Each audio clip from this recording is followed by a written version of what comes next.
Ok. Dá o ok. A gente pode. Eu olho para onde?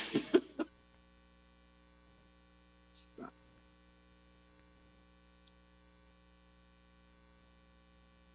Uma boa tarde a todos. Uma grande satisfação estar com você, estar com os nossos convidados aqui, Roseli, Marcelo, Ismael, que está online conosco. E estamos iniciando diálogos sobre emergências e desastres, com pessoas que conhecem muito bem e que nós queremos ter um tempo para ouvi-los e propor algumas coisas.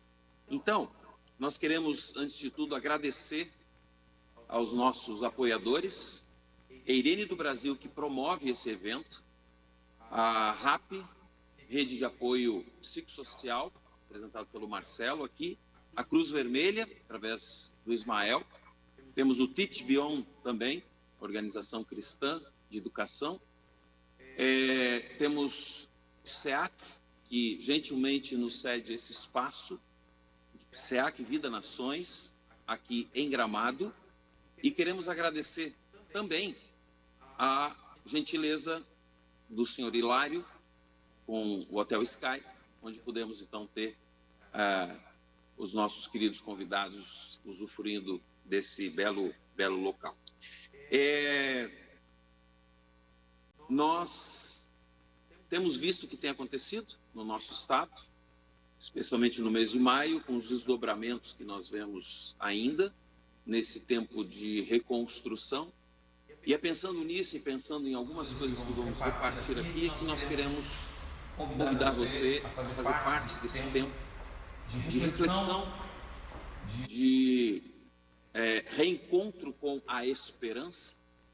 E por isso temos essas pessoas aqui conosco que têm vivido de perto as dores do povo gaúcho, têm estado no front e têm, com a sua expertise, com a sua vida, com a sua presença, feito a diferença na vida de muitos gaúchos que têm enfrentado essa situação de enchentes nesses dias.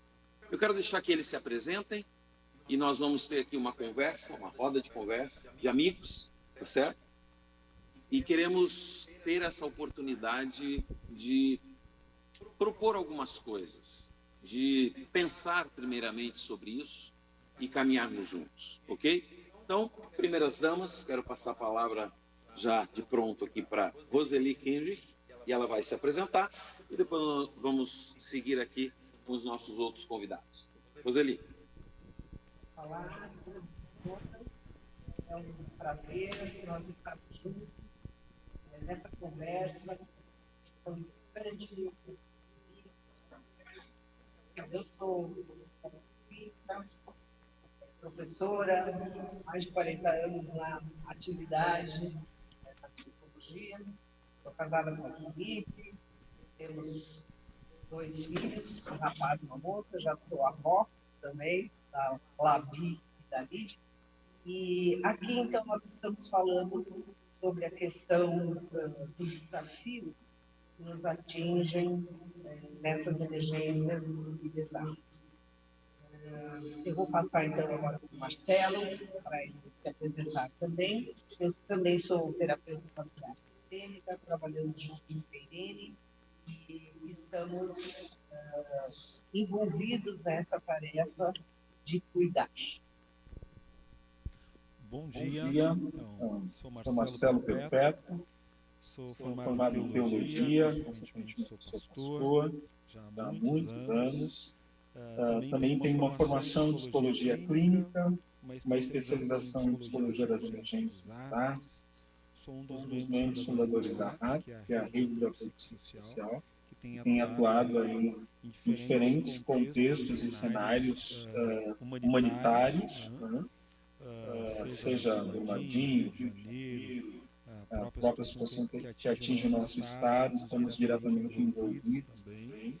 E é muito oportuno, Erlo, Roseli, Ismael, esse diálogo nesta manhã, por conta de tantas coisas que a gente pode refletir pode também pensar e propor para que a gente tenha outras ações mais adequadas para as situações que ainda possam vir em algum momento e até mesmo para aquilo que a gente ainda precisa fazer, considerando todo o trabalho de reconstrução que a gente tem pela frente.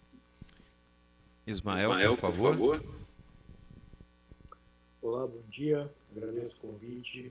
É um prazer estar compartilhando essa fala com pessoas como Marcelo Roseli, que tem experiência em trabalho desenvolvido há muito tempo, um profissionalismo, uma ética no seu trabalho, que para nós é muito importante poder pensar isso em todas as áreas que a gente se desloca, né? Tanto profissionalmente quanto como sujeitos.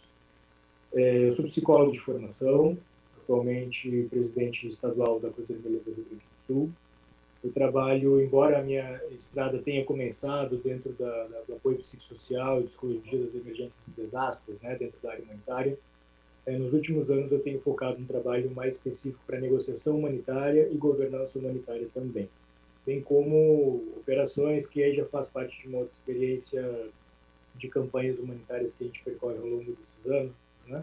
Então toda a parte de logística humanitária, operações, segurança em operações, as entregas para fazer prestação de contas e mobilização comunitária, trazendo a comunidade como protagonista também dos processos de recuperação frente a um desastre. É um pouco dos terrenos por onde já andei, e nesse momento acredito que minha fala deva concentrar mais a nível de como estão as operações de resposta no Rio Grande do Sul, perpassado pela Cruz Vermelha, interlocução com governos estaduais, municipais e também outras agências e organizações humanitárias. Obrigado. Muito obrigado, Roseli, Marcelo, Ismael. Temos um bom tempo pela frente. Espero que possamos, de fato, partilhar com os nossos queridos ouvintes, né, telespectadores da nossa live, que possamos repartir aquilo que é a nossa vivência, no cuidado, no apoio a pessoas que têm enfrentado as situações, tanto dessa situação ocorrida em maio, que temos os desdobramentos aí, como outras situações que temos vivenciado também. O meu nome é Erlo, eu sou aqui de Gramado, casado com a Juliana, e pai da Priscila e do Luca, e sogro do Natan. Estou aqui como pastor da Aliança Bíblica de Gramado e atualmente presido Eirene do Brasil, uma entidade, uma associação que trabalha com capacitação de conselheiros, trabalha com famílias e procurando caminhar na direção de uma maior funcionalidade das relações conjugais, familiares, paterno, materno-filiais e assim por diante. Nós depois vamos deixar todos os links, os contatos, para que você possa se inteirar um pouco mais de tudo aquilo que nós temos realizado como associação.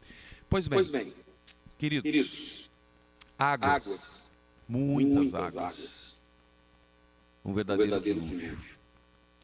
É isso que nós vivenciamos no nosso estado desde o dia 29 de abril e percorremos aí muitos dias de intensa chuva e que abalou a todos nós, afetou o nosso estado nas várias dimensões da realidade econômica, da realidade social, familiar, e por aí em diante.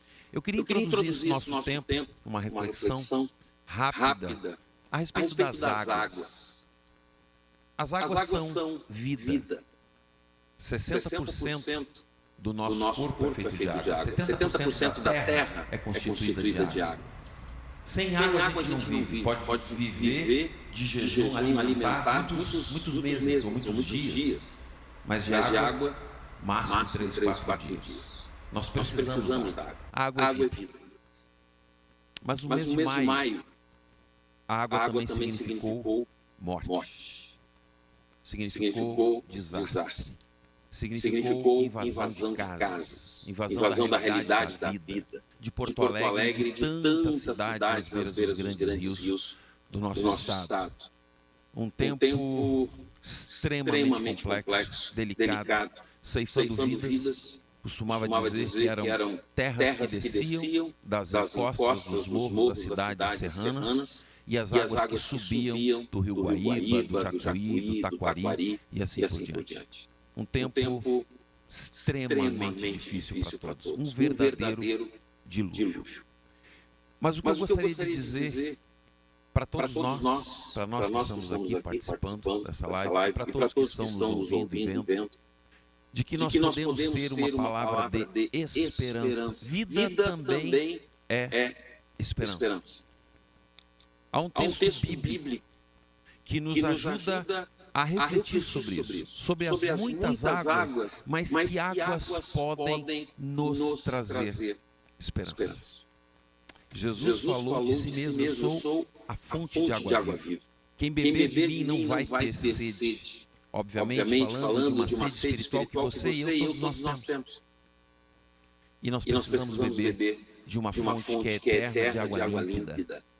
Ele pode dar isso. E há uma palavra do grande sábio Salomão, num dos livros que são registrados na Bíblia, que nos faz pensar sobre algo mais dentro do aspecto da esperança. Paulo vai nos dizer que há a esperança, a fé e o amor, só que o maior de todos é o amor.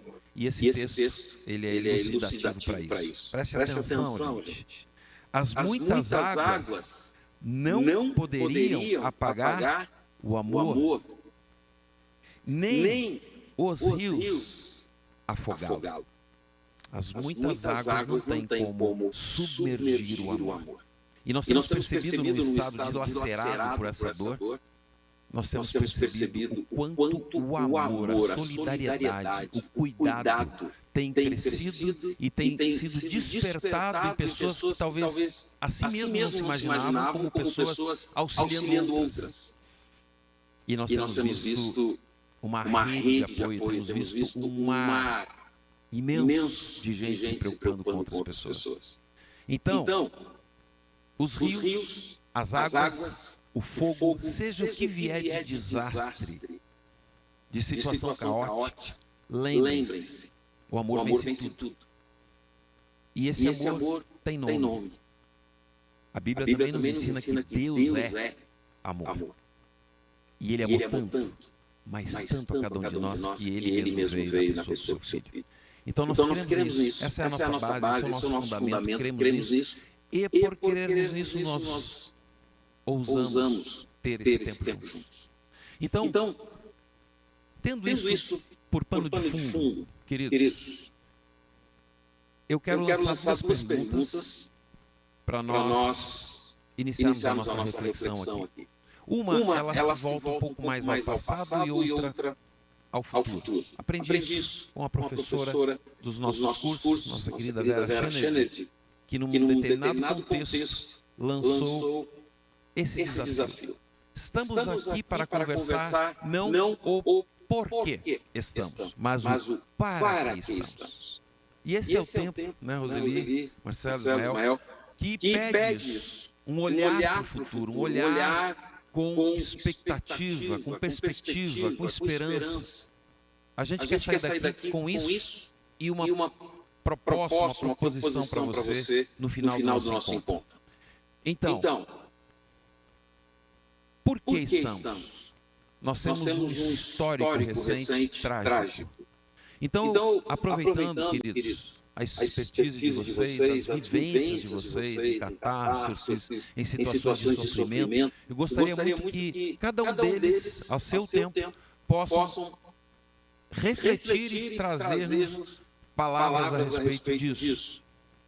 Por que estamos aqui? Há algo que nos motivou a estar aqui. E o para quê? Para onde nós vamos olhar, Marcelo, Roseli, Ismael, daqui para frente? O que nós temos de perspectiva? O que se avizinha de nós? Nós tivemos um tempo de resgate, nós tivemos um tempo de rescaldo, né? Lavando casas, recuperando o possível e o impossível, e agora estamos aparentemente nesse processo, nesse tempo de reconstrução. Então, se vocês se sentirem à vontade, cada um de vocês, por favor, por quê e para que estamos aqui? Bom, de alguma forma nós estamos aqui. O porquê é porque esse tema nos alcançou, né? A minha experiência mais pessoal foi em 2011, a catástrofe na ocasião era maior que tinha acontecido no Brasil, na região serrana, onde a Roseli e a Geu estavam lá dando uma capacitação. Eu fui fazer essa capacitação e posteriormente eu fui então para Petrópolis, para a região serrana, a campo. E o desafio que eu recebi do nosso querido amigo Ageu foi ter um olhar, e não só um olhar, mas que eu pudesse escrever um diário. E eu fiz isso, né? Para que pudesse até propor futuras políticas públicas. Eu fiz isso, etc. Mandei para os meus professores na época do ensino, redundou numa aula que eu e Roseli estávamos juntos. Naquela aula, a querida professora Luciana Castoldi disse: qual é o tema do TCC? Não sei, já está aqui. E eu segui a orientação dela. Então, o TCC versou justamente sobre o papel do psicólogo em contextos de emergência e desastre. E ali começou a minha trajetória, né? Me vinculando à Cruz Vermelha, me tornando depois futuramente psicólogo socorrista pela Cruz Vermelha, socorrista, fazendo os cursos ali em Santa Maria, e aonde conheci a Melissa, que depois, passado alguns anos, conheci a Marli.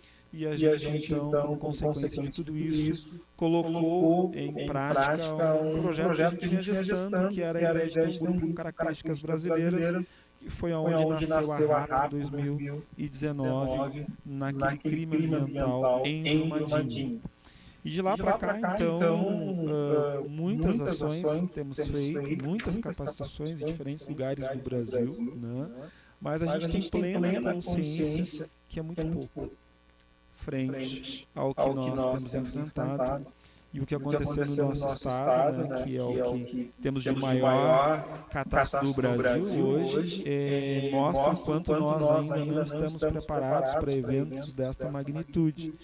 Que não é uma ação, como falávamos aqui, Roseli, antes de iniciarmos a nossa live, não é uma ação de uma única instituição, de um único grupo, de uma única instituição. É um trabalho que precisa compor, né, com outras instituições, e que a gente precisa, em tempo de paz, preparar as pessoas para ter uma resposta adequada quando surgem essas situações, né? Temos feito exatamente isso nesse tempo, junto com a Cruz Vermelha, junto com o Corém, com o COFEM, montando ali um gabinete de crise, atuando junto, cada um dentro das suas especificidades, dentro da sua experiência, mas entendendo que a ação de todos é muito importante para que a gente tenha uma resposta adequada às pessoas que se encontram em situação de vulnerabilidade. E a gente tem dito repetidamente: qualquer ajuda não ajuda.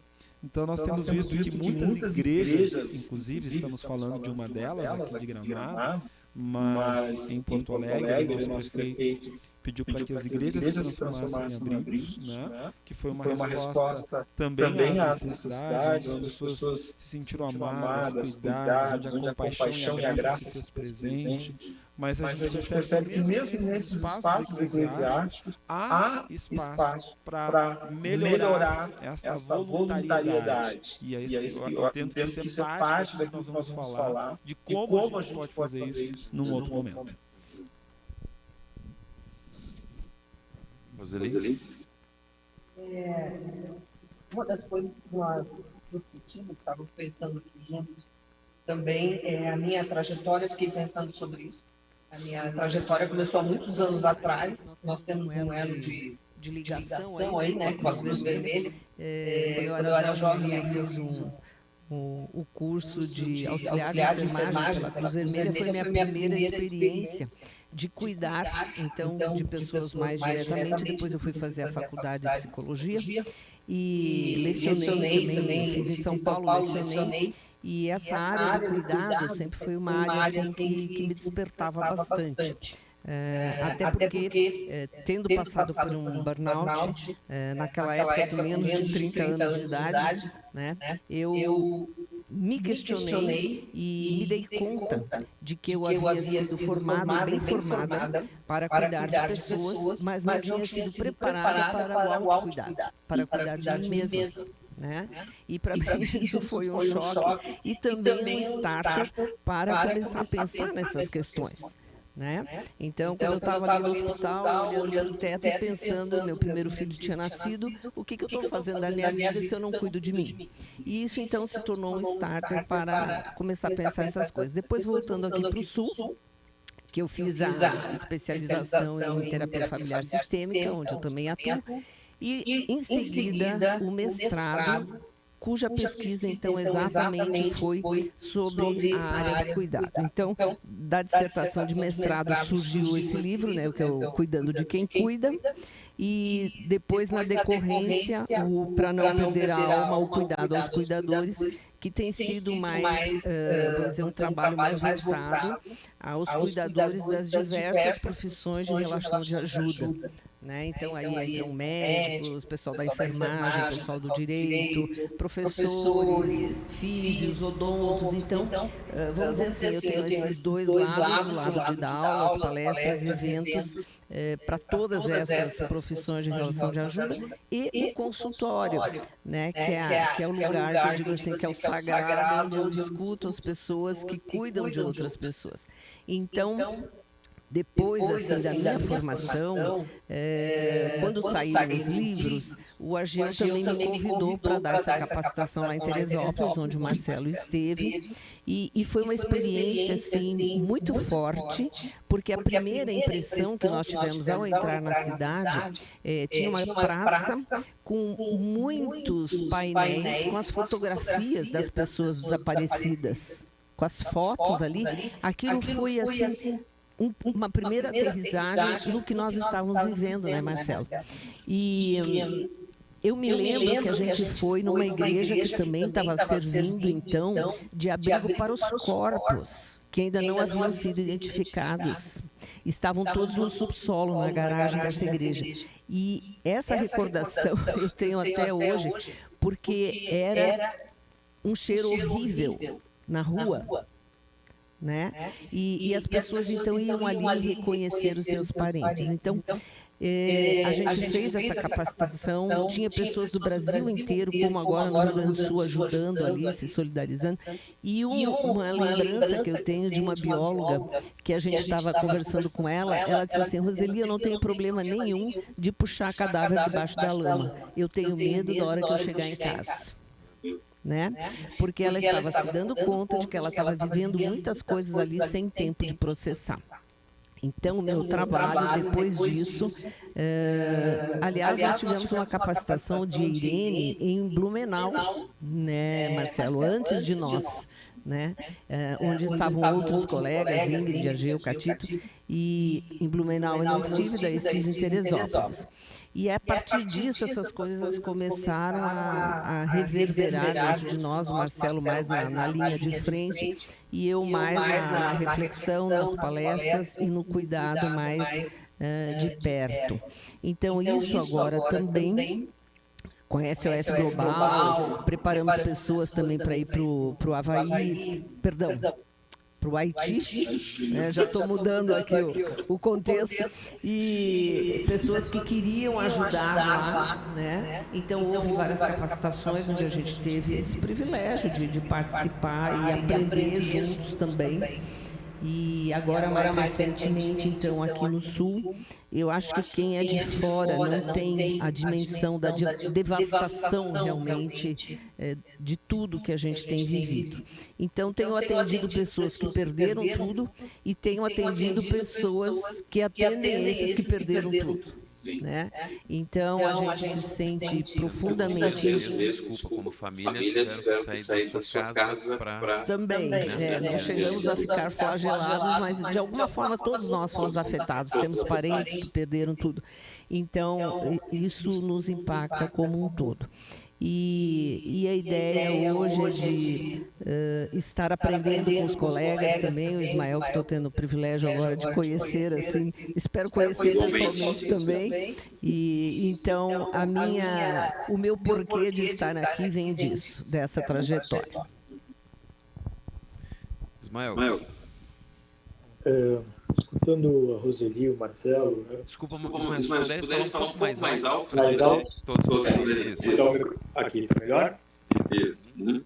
Escutando a Roseli e o Marcelo, eu fiquei ponderando algumas questões. Não sei como explicar para que estamos aqui, mas talvez a questão dos encontros, para mim, fica mais visível nesse sentido, né, de que não sei como o Roseli e o Marcelo se conheceram, mas o Marcelo e eu nos conhecemos em situação de desastre, ou em treinamento para desastre.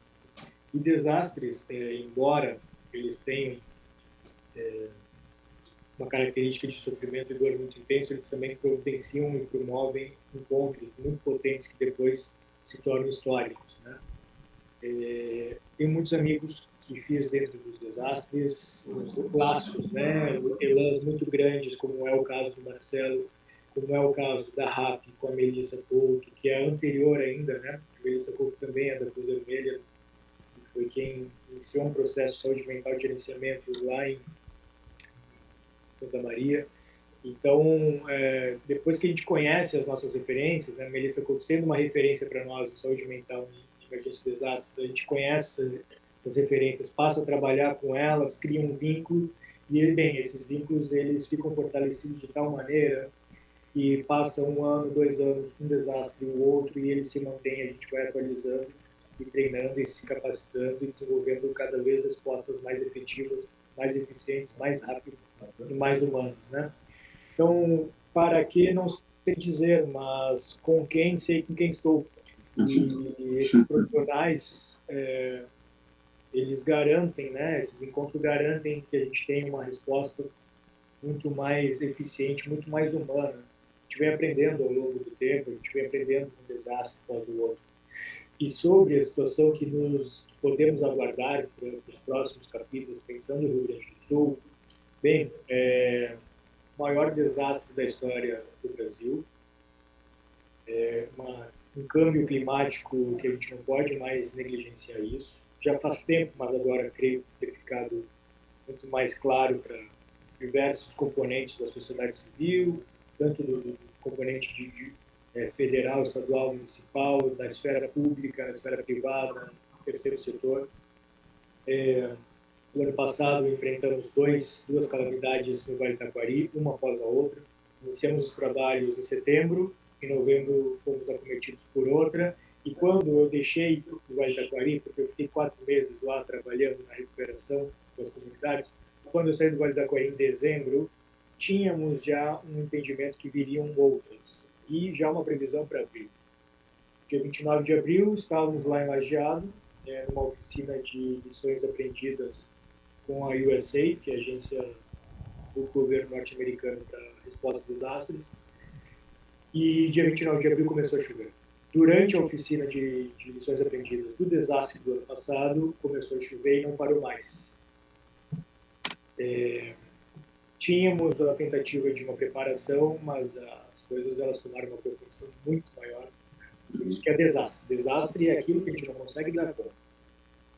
Então, embora a gente faça trabalhos, promoções, divulgação, prevenção, mitigação, preparação, resposta, ainda assim existem proporções que extrapolam muito a nossa capacidade de intervenção, e por isso a gente tem recebido a Federação Internacional da Cruz Vermelha, diversas agências da ONU já chegaram, apoio internacional, apoio federal, porque isso claramente extrapolou a capacidade de intervenção e resposta dos nossos agentes locais.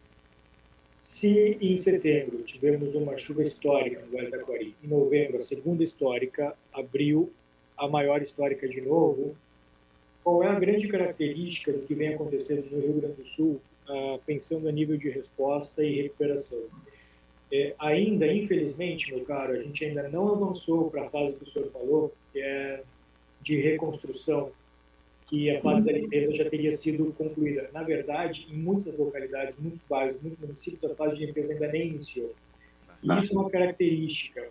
Nós estamos falando de um período muito prolongado de resgate, um período muito prolongado de abrigamento, então a gente tem toda a questão dos abrigos para poder ponderar, não só em termos de saúde mental, mas em saúde e assistência, um espectro amplo, né, da alta complexidade à baixa complexidade. E a gente tem agora esses movimentos de retorno para os bairros da população, que vai para além da limpeza da casa.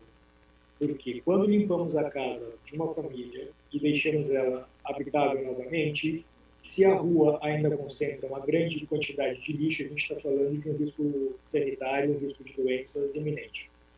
E claramente a contaminação que está na rua acaba voltando para casa. Então temos um longo processo de limpeza de bairros, de ruas, de entulhos a serem retirados, de prevenção de doenças como leptospirose, arbovirose, dengue principalmente. Vamos nos aproximar da fase de ovulação dos mosquitos da dengue e aí possivelmente outra epidemia de arbovirose. Então, dependendo da região do estado e dependendo da demografia populacional, a gente tem fases diferentes de resposta. Em muitos locais, a gente mal conseguiu acessar, né? A lama ainda tomou conta. Então, e aí a característica dessa emergência principal é que muito provavelmente a gente vai ter revitimização, como a gente já teve.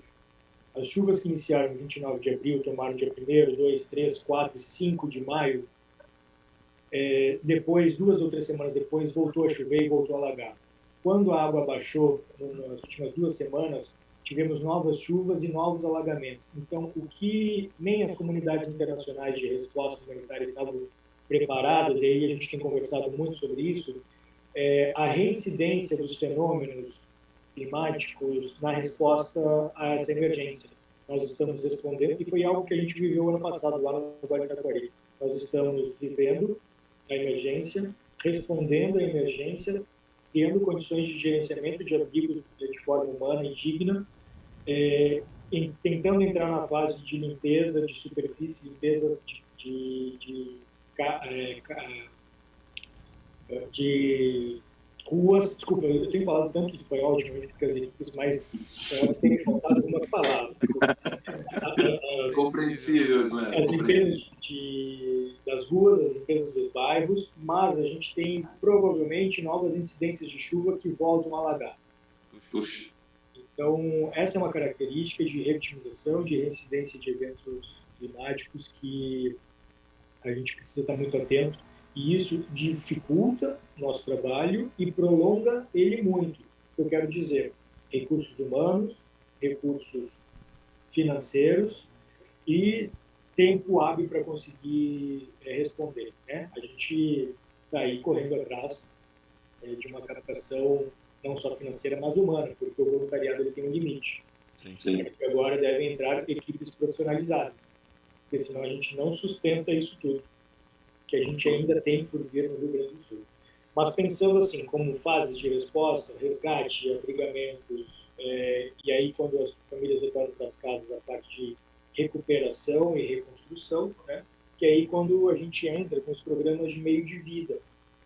Em comunidade, a gente já está fazendo esse mapeamento em comunidades que as pessoas já voltaram para casa e a gente está vendo a reabertura de mercados, pequenos comércios locais, pequenas lojas. Não é mais interessante a gente entregar a cesta básica, itens de higiene e material de limpeza. É mais interessante a gente entregar o que nós chamamos de cartão humanitário, que é a transferência de renda para as famílias, para que elas possam ter autonomia e dignidade de escolher quais são os produtos e insumos, tanto de alimentação quanto de higiene e limpeza, que para ela fazem sentido, além de reaquecer a economia local, porque ela vai comprar no mercadinho do bairro, ela vai comprar na loja do bairro. Então a gente entra, a partir de agora, com um programa chamado Meios de Vida, né? Que tem essa tendência de continuar assistindo humanitariamente as famílias, mas inserindo formas de recuperação financeira dos bairros e comércio local. Okay, Ismael, muito obrigado pela tua participação, pelo conhecimento, por toda essa tua vivência e explanação tão direta, tão clara. Acho que nos ajuda e muito, né? Especialmente aqueles que são mais leigos, no caso que estou apenas mediando e estou diante de especialistas. Então, é importante, acho que o ouvinte também, nosso telespectador, escutar essa ordem de vocês, essa percepção, essa questão que colocaste. Ainda tem limpeza, ainda tem rescaldo, ainda tem muita coisa que vem concomitante com a reconstrução, né? Mas temos um longo chão pela frente, né? E eu creio que essa capacitação também, aqui eu mais viés da questão das pessoas no sentido dos cuidados aos cuidadores e também com esse voluntariado grande, né? Todos nós fomos sensivelmente tocados por essas iniciativas, toda essa rede que acabou sendo formada aí pela iniciativa civil, mesmo poder público, tentando mobilizar e tentando fazer a coisa acontecer e minimizar as dores, né? Então, justamente nesse aspecto, né, que eu vejo assim, todos nós estamos envolvidos, né? Eu como participante de comunidade cristã, mas não só cristã, eu sou humano. Então a gente percebe a dor do outro e vai ao encontro, né? E como a gente precisa, né, Ismael, Eli e Marcelo, estar atento àquilo que já está sendo feito, não querer reinventar a roda e nos acercar de pessoas que têm a experiência e expertise para isso. Né? Porque boa vontade existe, muito recurso veio, acho que muito recurso foi desperdiçado, e a gente pode racionalizar e tornar isso, otimizar, né, esses recursos, tanto humanos como financeiros, como materiais, como tu disseste, né, Ismael? E caminharmos nessa direção de tornar cada vez mais o nosso agir, o nosso fazer aí adequado ao momento, né? Como foi dito, uma catástrofe sem precedentes, é ambiente de guerra, né? Uma coisa absurda. Então, eu só gostaria ainda de fazer mais uma breve rodada aqui com os queridos, pensando... vamos pensar assim num crescendo, né? Temos aspectos familiares envolvidos, dores, né? Perdas, certo? Temos uma reconstrução de cidades, reconfiguração de cidades. Não é? A gente fica imaginando uma cidade que só, por exemplo, Eldorado, quase toda debaixo d'água. E aí chove de novo, o pessoal em casa escuta chuva, meu Deus do céu. Quanta chuva vem. Então, assim, a gente está vivendo um momento de muita angústia, de muita inquietação, né? Imagino que nos consultórios de vocês isso seja recorrente, né? Num tempo de tanta dificuldade. Que passos nós podemos dar, que palavras vocês teriam para as famílias, para os pais de família, para as mães, para aqueles que já estão disponíveis ou dispostos ou até agindo no voluntariado? O que nós podemos fazer hoje, a partir do que nós estamos escutando, Ismael, da experiência de vocês? Que passos concretos a gente pode dar, assim, pelo menos para vislumbrar algum caminho de esperança? Meu caro, desculpa interromper rapidinho só. Acho que talvez vocês precisem mandar um novo link do Google para mim, porque esse deve encerrar em torno de uns 10 minutos. Só esse aviso. Acho que esses 10 minutos, Ismael, é o nosso tempo de findar mesmo lá, esse encontro. Ok. Então tá ótimo. Então não vai ser necessário te enviar. Mas em tempo de múltiplas necessidades, talvez as pessoas, quando nos ouvem, pensam assim, fazer parte disso eu preciso ter muita experiência, né? Ou muito conhecimento. Sim e não, né? O Rubem Alves disse que ele faz uma distinção entre vocação e profissão, né? Diz que quem trabalha pela profissão trabalha pelo dinheiro que recebe, quem trabalha pela vocação, se necessário, paga para trabalhar. Eu acho que, respondendo um pouco a primeira pergunta, estar nesse lugar tem a ver com vocação, né? E qualquer pessoa pode estar neste lugar, desde que tenha perfil humanitário e tenha uma capacitação. E aí existem diferentes serviços, a RAR, a Cruz Vermelha e tantos outros que podem lhe ajudar a estar aqui de uma forma adequada, aqui que eu digo, nas mais diferentes frentes que essa catástrofe, ou catástrofe como essa, trazem de demanda. Quanto a o que fazer, o que dizer às famílias, né, frente a tudo que está acontecendo. Todos nós somos afetados, direto ou indiretamente. Então, primeiro, considere olhar para si, né? Considere se auto-perceber. Não adianta eu causar um outro desastre dentro do desastre, né? Querer ajudar quando eu não estou em condições de ajudar, quando eu preciso ser ajudado, né? E se nós ajudarmos a nossa própria família, nós já estamos ajudando em muito. Se nós ajudar aqueles que estão no nosso entorno, nós já estamos ajudando em muito. Então, não desconsidere a sua própria condição, né? Faça de você E tome o seu autocuidado como algo muito importante nesse momento. Porque para mim ajudar o outro, ou para mim cuidar do outro, primeiro eu preciso cuidar de mim, né? E aqui a Roseli fala sobre isso. Por favor, Roseli. Mas ele pode complementar ainda. Te cortei. Deixa o Marcelo terminar. Sim. Então, quanto às demandas, né, elas de fato são múltiplas, nós não vamos conseguir dar conta de tudo, mas eu acho que a gente precisa também ter algum nível de satisfação com aquilo que a gente pode fazer, né?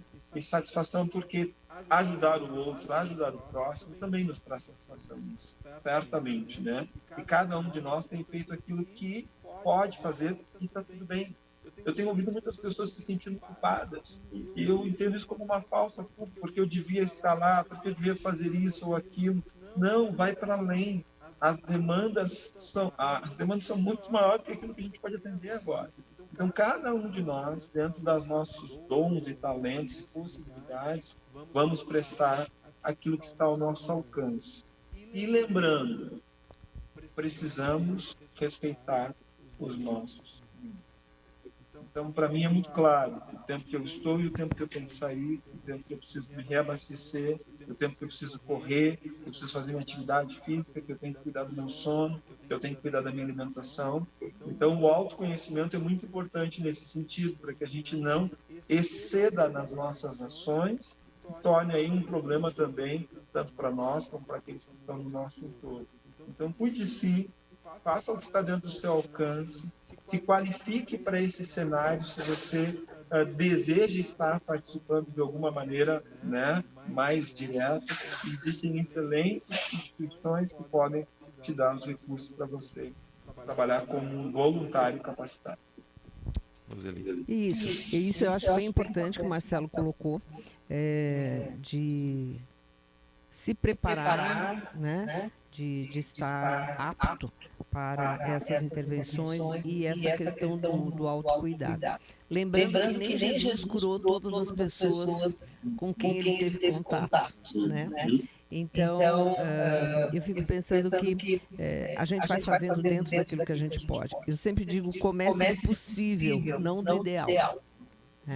Então, a gente vai fazendo aos poucos dentro daquilo que nos é possível. O conceito de saúde, vamos dizer assim, saúde é mais do que a ausência de doenças, né? É um conceito amplo e a Organização Mundial de Saúde fala das dimensões que compõem o viver humano, né? Que são a bio, psico, sócio, ego e espiritual. Então, é um conjunto, né? Agora nós estamos num processo ecológico e ambiental de devastação. Então, isso precisa ser considerado também no nosso entorno. Então, existe o bem-estar individual, interno, e existe também a questão externa, que tem nos afetado a todos. Como a gente trabalha, no caso eu trabalho também com questão de luto e trauma, Marcelo também, a gente percebe que muitas demandas ainda virão. Nós estamos primeiro, nesse primeiro movimento que é salvar vidas. Tá? Isso foi feito, mas se a gente anda nessas regiões que foram afetadas, em muitos lugares ainda existe acúmulo de água, né? Como o Ismael estava falando. Então, os movimentos, vamos dizer, de reconstrução são diferentes em diversos bairros, né? E ainda tem a questão de que agora aqui no Rio Grande do Sul nós estamos passando por uma onda forte de frio, né? Então isso também demanda um ajuste e recursos para isso. É mais uma diversidade, né?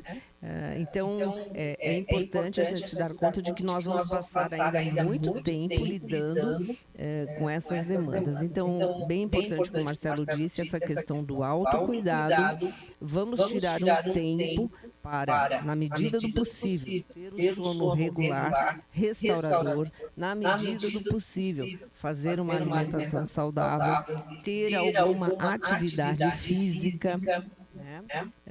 Lembrando que o descanso é necessário, as pausas são necessárias. Nós, como seres humanos, fomos criados com ritmos. Nós temos ritmo cardíaco, temos ritmo gastrointestinal, temos ritmo respiratório, temos ritmo de vigília-sono. Então, nós somos seres, como eu digo, musicais. Nós somos criados com ritmo, o universo tem ritmos. Então, como é importante o tempo da pausa. Numa partitura musical, você percebe que não só as notas são importantes, as pausas são importantes. Então, faça suas pausas, descanse, lembrando que descanso é diferente de lazer, né? Então, são duas coisas importantes também. Então, eu consideraria tudo isso. A questão biológica da alimentação, do sono, do descanso, isso tudo que nos propicia. O contato social, né?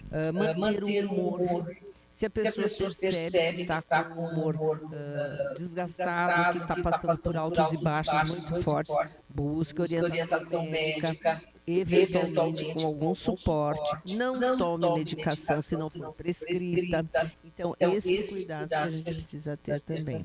E o cuidado com a própria espiritualidade, né? As pessoas podem viver o seu contexto, a sua espiritualidade, buscando ajuda. A gente sabe que nesses momentos as comunidades de fé representam uma grande rede de apoio.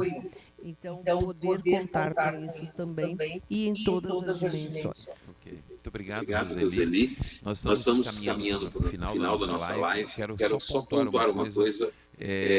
O tema é riquíssimo, precisaríamos de muito tempo. E pensando nisso, estamos organizando uma capacitação para o segundo semestre entre outubro e novembro, possivelmente aqui em Canela. Então, se você tem interesse, nós vamos deixar as informações a respeito disso, você participe conosco.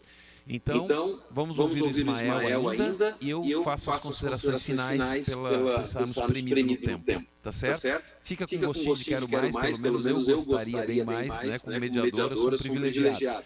Então, Ismael, uma curta palavra de saudação, de despedida, e depois nós encerramos, tá bem? Perfeito, obrigado, cara. É muito bom poder escutar o Roseli e o Marcelo, essa experiência clínica que eles carregam, tanto de pesquisa quanto de prática, né? Levado a isso para dentro das comunidades e dentro desses espaços de desastres. Eu não gostaria de estender nesse sentido, porque a explanação deles foi perfeita.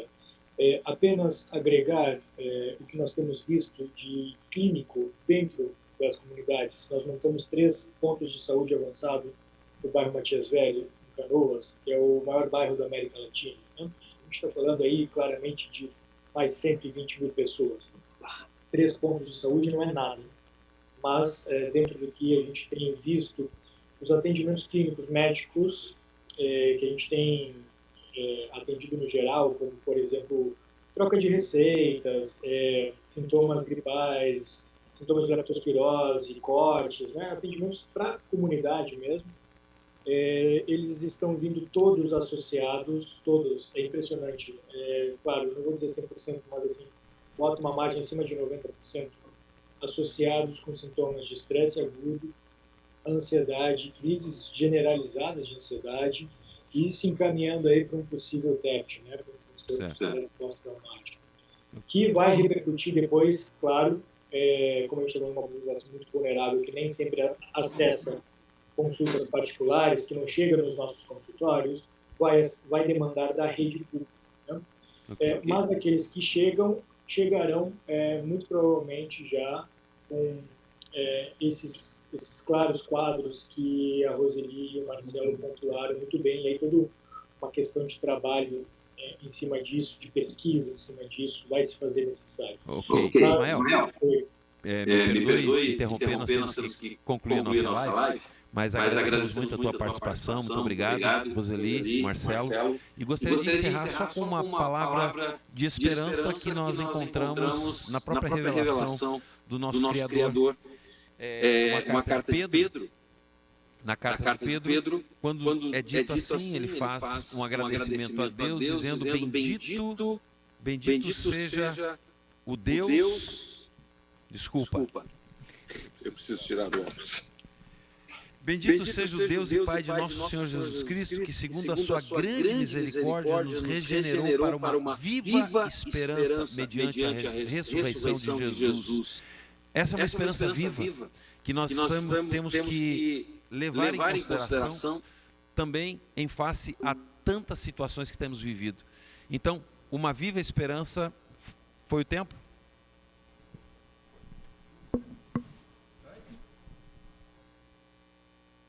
Ah, dá para continuar?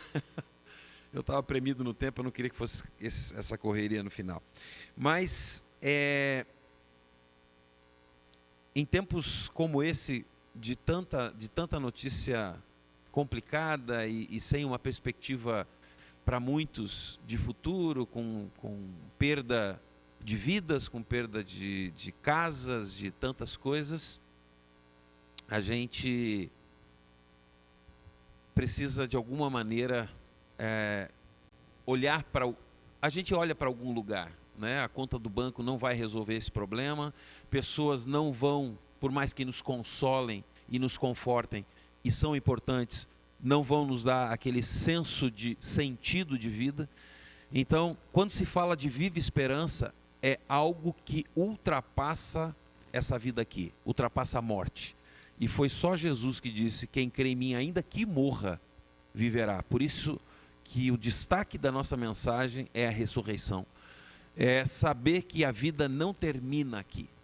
Então, por mais que isso possa parecer algo extremamente espiritual ou sem conexão com a realidade, eu diria assim, pense sobre isso, reflita, porque esse tempo de tanta dor, de tanto sofrimento, a gente se pergunta, meu Deus, a vida é isso mesmo? Se a gente não tem uma perspectiva futura, o desespero é o nosso dia a dia. Então, que Deus abençoe a sua vida, que Deus o alcance, que Ele traga o consolo e o suporte que você precisa nesse tempo. E conte conosco, conte com essa equipe e podemos auxiliá-lo também no sentido de poder ajudar, poder ir ao encontro daquele que tem lutado, sofrido e passado por crises muito agudas nesse tempo. Então, que Deus o abençoe, a você e a sua família, e ficamos à disposição. Mande a sua pergunta, mande a sua dúvida e nós poderemos então colocar as nossas vivências, a nossa experiência à disposição de vocês também. Muito obrigado pela participação, Deus os abençoe ricamente e vamos juntos. Deus o abençoe. Muito obrigado, queridos.